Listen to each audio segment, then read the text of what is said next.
Hi, my name is Alyssa Krafft.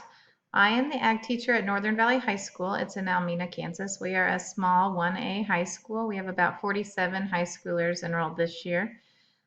This is my 10th year teaching here, and altogether, in addition to ag, I do the FFA program. I'm the Scholars Bowl coach. I teach a FACS class. I have taught biology before, so I kind of do a little bit of everything.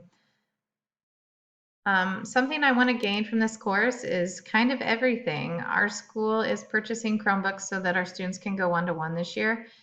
They aren't in yet due to the high demand because of all the virtual learning going on.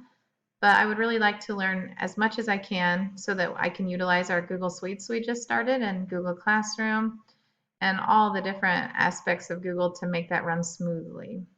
I'm excited to learn, like I said, as much as I can and to get to know all of you and learn as much from this course. Thanks.